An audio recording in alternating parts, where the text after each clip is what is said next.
तर कौटुंबिक आणि संपत्तीच्या वादावरून पुण्यामध्ये वनराज आंदेकर यांचा खून झाला असल्याची माहिती पोलिसांनी दिली, आपण ऐकली।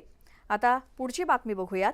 मुंबईतल्या गजबजलेल्या लालबाग परिसरामध्ये बसनं अनेक वाहनांना धडक दिली आणि या अपघातामध्ये 9 जण गंभीर जखमी झाले। त्यातील एकाचा जागीच मृत्यू झाला तर 8 जणांवरती रुग्णालयात उपचार सुरू असल्याची माहिती मिळते।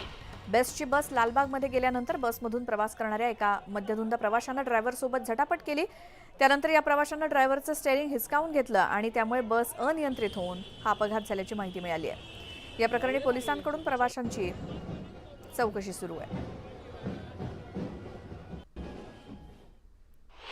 लालबाग परिसरामध्ये बेस्टनं अपघात केल्यामुळे एका महिलेचा मृत्यू झालेला आहे। त्याचबरोबर 8 जण जखमी झाल्याचं पाहायला मिळतंय।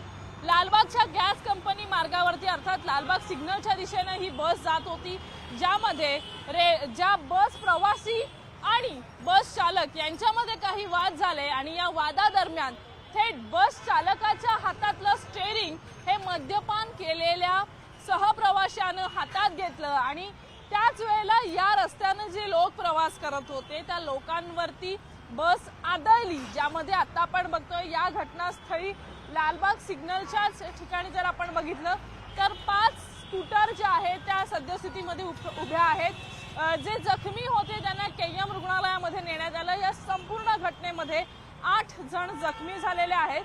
तर सकाळी एका 28 वर्षीय तरुणीचा या अपघातामध्ये दुर्दैवी मृत्यू झाल्याचं आपल्याला पाहायला मिळत आहे। बेस्ट प्रशासनाकडनं या संपूर्ण प्रकरणामध्ये गुन्हा नोंदवण्यात आलेला आहे। स्थानिक सुद्धा या संपूर्ण प्रकरणानंतर आक्रमक झालेले आपल्याला पाहायला मिळत होते, परंतु बेस्टनंच अशा पद्धतीने हिट अँड रन झाल्याचा प्रकार जो आहे तो मुंबई लालबाग मध्ये आपल्याला पाहायला मिळाला।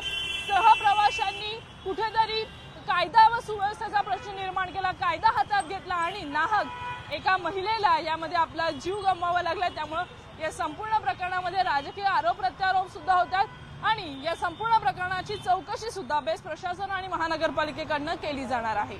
व्हिडिओ जर्नलिस्ट उमेश गोविलकर सह सुस्मिता भदाणे पाटील, न्यूज 18 लोकमत, मुंबई।